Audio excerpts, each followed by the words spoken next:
Salut les potes, c'est ProSensei, j'espère que vous allez bien. On se retrouve aujourd'hui pour parler de Boruto, Naruto ainsi que Samurai 8. Oui, les trois dans la même vidéo, moi je suis un fou, moi je suis comme ça. Vous avez été nombreux lors de live ou de vidéos à nous dire vas-y mais fais-nous des hypothèses, fais-nous des théories, parle-nous un peu de ce que t'as dans la tête concernant tel personnage, concernant telle chose, etc. etc. Déjà on va poser une base, c'est-à-dire pour moi l'inspiration de Boruto, Naruto ainsi que Samurai 8, mais je vais surtout insister sur Naruto Boruto, puisque c'est vraiment le thème où vous m'avez le plus de fois posé la question, mais il faut savoir que ce que je vais dire pour Naruto Boruto va être également un peu valable pour Samurai 8. On peut dire que Masashi Kishimoto s'est inspiré pour moi, selon moi, de la culture du bouddhisme dans Naruto Boruto et Samurai 8. Et je vais vous mettre des liens en description, hein, vous pourrez aller voir si vous voulez faire les mêmes recherches que moi j'ai fait. Je vais vous donner un petit peu toutes les recherches que j'ai fait et jusqu'où ça m'a amené. Et vous allez voir qu'il y a énormément de choses qui peuvent servir pour vos hypothèses comme les miennes, et c'est comme ça d'ailleurs que je vais construire finalement mes théories, donc ça peut que vous servir selon moi, et c'est pour ça que je vous le partage aujourd'hui. Surtout si vous aimez ce type de vidéo et la vidéo même, n'hésitez pas à vous abonner, liker et partager la vidéo, surtout à la fin quand vous l'aurez regardée. N'hésitez pas à me donner votre avis en commentaire, me dire ce que vous en avez pensé, si vous avez d'autres idées, etc. Et donc voilà. Donc, je me suis très peu exprimé sur le sujet, mais je me suis déjà exprimé, notamment en live où on en avait parlé ensemble. Je vous avais déjà parlé un petit peu de ce que je vais dire là, mais là je vais en parler avec un peu plus de précision si vous voulez. Est-ce que vous vous êtes déjà posé la question pourquoi ils font des signes les ninjas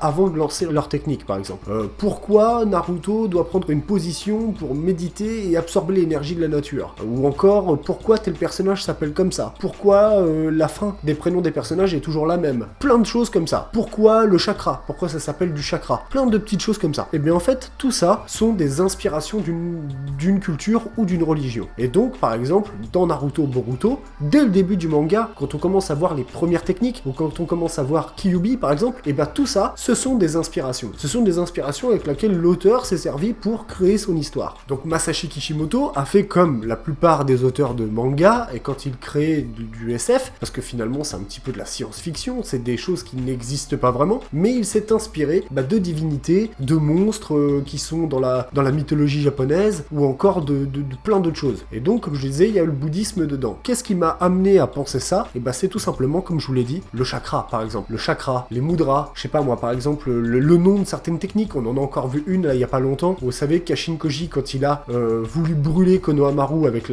son crapaud là, quand il a dit voilà le véritable feu de Samahadi, et Samahadi est une des étapes de la méditation dans le bouddhisme par exemple. Ouais, il y en a encore plein des comme ça. Les paliers de Kaguya, les statues qu'il y a à l'intérieur, la position qu'elles ont, etc., etc. Et ceci vient nourrir très clairement beaucoup l'inspiration de Masashi Kishimoto, et donc on pourrait très bien se dire c'est de ça le thème principal dont il veut parler, dont il veut nous communiquer, et je pense que ça a même fait partie de sa vie. Je pense véritablement que Masashi Kishimoto est en partie dans la religion bouddhique. Je pense vraiment très fortement, puisque dans Samurai 8 par exemple on parle de Fudo-Myo et encore des rois de la sagesse. Les rois de la sagesse étaient au service de Bouddha, donc encore une fois Bouddha qui est le dieu dans la religion du bouddhisme. Les arbres divins, on pourrait très bien les associer à l'arbre de Bodhi, ou même l'arbre sous lequel Bouddha allait méditer. Et oui, il y a encore plein d'autres références que je pourrais citer, mais on n'est pas là pour toutes les citer une par une, mais c'était simplement pour vous faire comprendre un peu le principe. Comme je vous ai dit, en description il y a les liens, si vous voulez aller les voir, allez-y, allez les consulter, vous le verrez par vous-même. Concernant par exemple la plupart des personnages, comme Momoshiki, Kinshiki ou encore Urachiki, ils étaient basés sur des personnages de l'univers féodal japonais, comme par exemple Momotaro pour Momoshiki, Kintaro pour Kinshiki, ou encore Urashima Taro pour Urachiki. Donc tout ça j'en avais déjà parlé dans mes vidéos précédentes, mais je vais refaire un petit point ici pour ceux qui ne sont pas au courant. Taro en fait veut dire garçon, et par exemple Momotaro veut dire garçon de pêche. Urashima Taro était un pêcheur. Kintaro était un combattant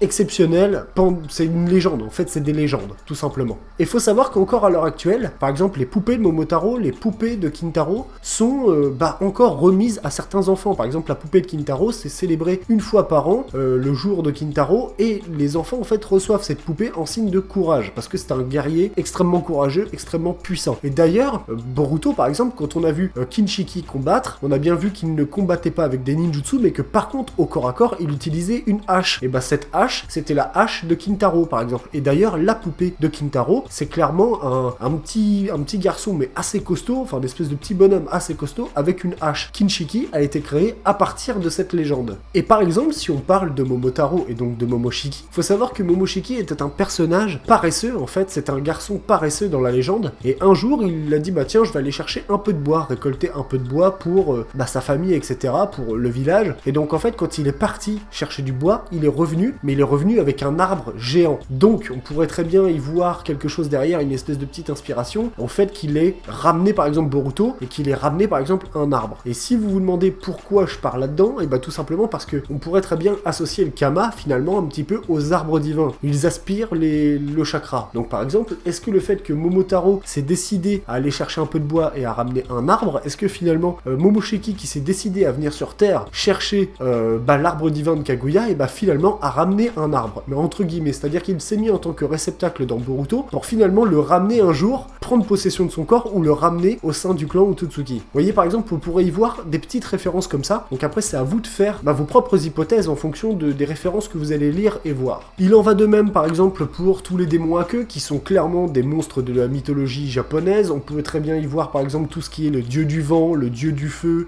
Amaterasu, etc. Tout ça, ce sont des noms qui viennent directement de cette culture, et il vient s'inspirer de ça pour créer des scénarios. Et on pourrait très bien, si vous lisez par exemple Amaterasu, ce qui est expliqué, tiens le lien sera en description, si vous lisez par exemple Mythologie, cette légende d'Amaterasu, et par exemple vous pourrez y voir clairement des similitudes avec le pouvoir d'Amaterasu dans Naruto par exemple. Une fois j'avais dit dans une des vidéos que par exemple le Rinne Sharingan c'était l'œil tournoyant du samsara. Donc si clairement vous traduisez Rinne Sharingan, ça se traduit pas. Par contre en caractère en sanskrit, ce qu'on appelle comme ça, en gros c'est des symboles. Quand vous faites traduire ces symboles, ou quand vous cherchez la traduction de ces symboles, c'est traduit comme ça. C'est l'œil tournoyant du samsara. Le samsara est encore une fois une des références au bouddhisme. Donc en fait, tout est lié. C'est-à-dire que si vous reprenez l'histoire de Naruto tout au début jusqu'à là, actuellement, Boruto, vous prenez le temps en fait de faire toutes les recherches que moi j'ai fait et que vous remettez tout l'un derrière l'autre et que vous emboîtez tout ça, et bien vous allez comprendre en fait certaines choses, et ça peut que vous permettre de faire des hypothèses encore plus précises, ou tout du moins, pour moi, enfin selon moi en tout cas, ce que je vous dis dans cette vidéo, c'est selon moi. Par exemple, là, le pouvoir qui a été amené dans Boruto, c'est le Kama. Le Kama a été traduit en anglais Karma. Le Karma est encore une fois une des notions même du bouddhisme, c'est-à-dire les actions. Parce que dans le bouddhisme, en fait, la religion parle en fait de méditation, d'introspection de soi-même, où en fait, on essaie d'être le plus pur possible, pour essayer de sortir de ce cycle de souffrance pour atteindre l'éveil. C'est-à-dire, en gros, briser le cycle de réincarnation et de transmigration. Car oui, le bouddhisme, en fait, s'inspire beaucoup de la transmigration ou de la réincarnation. Donc en fait, subtile différence, mais on a pu la voir d'ailleurs dans Naruto. C'est-à-dire que quand il a utilisé la réincarnation des âmes, par exemple on parle de Kabuto ou Tobirama qui a mis en place,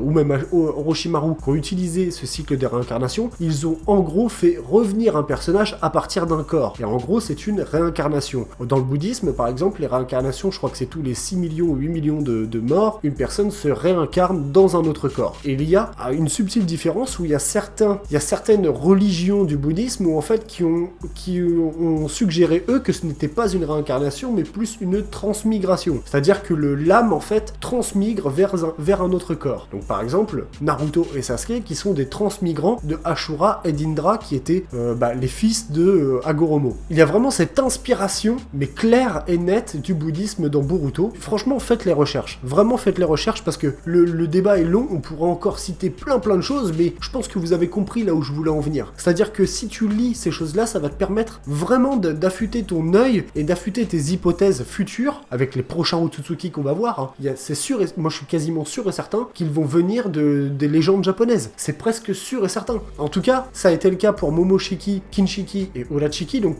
pourquoi ça ne serait pas la même chose pour le reste? Soit ils vont venir de légendes, soit ils vont venir de mythes. C'est lié. Pour moi, c'est lié. Par exemple, pour les Japonais, dans leur religion, chez eux, au départ, pour eux, l'archipel du Japon a été créé par les dieux, a été créé par des dieux. Et donc, c'est pour ça qu'ils croient, si vous voulez, ils croient en fait en leur propre religion. Et c'est normal, sinon il n'y aurait pas de religion. Il faut forcément avoir de la foi, il faut forcément croire en quelque chose pour pratiquer, pour être pratiquant d'une religion. Là où je veux en venir, c'est que eux, ils en sont convaincus, même si pour nous, ça paraît totalement fou, tu vois, ça peut paraître totalement fou ce que je suis en train de dire dans cette vidéo. Il y en a, ils vont me prendre pour un cinglé. Mais franchement, je vous invite vraiment à lire les liens en description. Faites-vous votre propre avis. Moi, j'ai lu des pavés entiers, des soirs et des soirs, juste pour que je puisse vous parler de ce que je suis en train de parler là, mais vraiment c'est des recherches, mais je suis sûr et certain qu'il y a une certaine inspiration et que Masashi Kishimoto a été baigné dedans, petit, dans cette culture, dans cette religion, et qu'il a dû se dire, voilà, si un jour je crée une histoire, j'ai envie de parler des dieux, j'ai envie de parler des choses qui m'ont bercé toute ma vie, tu vois, chez eux c'est extrêmement important. C'est pas parce que nous, à l'heure actuelle, notre religion ne la pratique pas, qu'il n'y a pas de pratiquants. Je veux dire, il y a des pratiquants partout, et le bouddhisme, même s'il n'y a pas non plus énormément de pratiquants de cette religion-là, tout du moins je suppose qu'il y en a moins peut-être qu'avant, mais l'inspiration, la date, comment dire, les périodes qui ont été utilisées, comme par exemple il y a des périodes du Japon qui sont clairement utilisées, notamment retranscrites dans Naruto et Boruto, comme la période là actuellement de Boruto, c'est la période où il y a l'ouverture à la technologie, et ça a été encore une fois une inspiration du Japon. Le Japon a été longtemps fermé à la technologie. Un jour elle s'est ouverte à la suite justement d'un changement entre le shogunat et l'empereur, où c'est plus l'empereur qui décidait mais c'était le shogunat. Ils ont décidé finalement de ouvrir leurs portes et d'accepter finalement des produits qui ne viennent pas de leur continent, etc. Et ceci a ouvert le Japon à la technologie, ce qui n'était pas le cas avant. Et donc par exemple maintenant avec Boruto, on pourrait très bien se dire, est-ce que Boruto ne se situe pas dans une période du Japon, et que donc l'auteur veut nous faire comprendre que, et que aujourd'hui il va s'inspirer de ces époques-là pour nous parler de son histoire. Donc voilà. Donc j'espère avoir pu vous passer le message de lire, d'essayer de faire quelques recherches. Si vraiment vous voulez faire des hypothèses, des théories, faites-les, faites ces recherches-là. Moi c'est ce que je fais actuellement. Pour moi une théorie doit s'appuyer sur des choses, des arguments, mais qui viennent du manga. Parce que là ce que je vous ai parlé, c'est juste de l'inspiration. Ce n'est pas une théorie, c'est de l'inspiration. Selon moi, les inspirations peuvent servir à créer vos propres hypothèses, vos propres théories, et je suis sûr que si vous êtes plus nombreux à lire ces choses-là, on sera plus nombreux à débattre en commentaire lors de chapitres, lors de mots qui vont sortir, de personnages qui vont arriver, et on sera de plus en plus précis jusqu'à un jour, pourquoi pas obtenir une théorie qui tient la route. Vous voyez ce que je veux dire? Donc j'espère en tout cas que cette vidéo vous a plu. J'ai essayé vraiment de vous transmettre toutes les inspirations, toutes les choses que j'ai essayé de lire. J'aurais pu encore en parler pendant des heures, mais c'est pas le but. Le but c'est pas de faire des vidéos de 50 minutes, 1 heure. Le but c'est de faire des vidéos condensées, mais de vous parler de l'essentiel, et je pense l'avoir fait. Le bouddhisme, l'époque du Japon, les légendes, les mythes, tout ça, ce sont des inspirations que Masashi a utilisées pour créer l'œuvre Naruto Boruto, et donc j'ai essayé vraiment de vous en faire part, avec le cycle de réincarnation, la transmigration, le cycle de la haine, voilà, la méditation, les étapes de la méditation, l'éveil, il y a le noble sentier octuple, la roue du dharma, il y a vraiment plein de choses qui sont clairement des références pour moi à la culture bouddhique, et je suis sûr que si vous allez lire ça, on partagera l'avis ensemble, et n'hésitez pas à me donner votre avis en commentaire. Si vous avez aimé cette vidéo, n'hésitez pas à liker, à partager, soutenez-moi sur YouTube si vous voulez bien, aller regarder des pubs pour, pourquoi pas générer un petit peu de sous, ça me permettra de faire certaines choses, améliorer certaines choses. En tout cas, merci à vous, et j'ai plus qu'à vous souhaiter une excellente fin de journée, et je vous dis à très bientôt. Ciao ciao!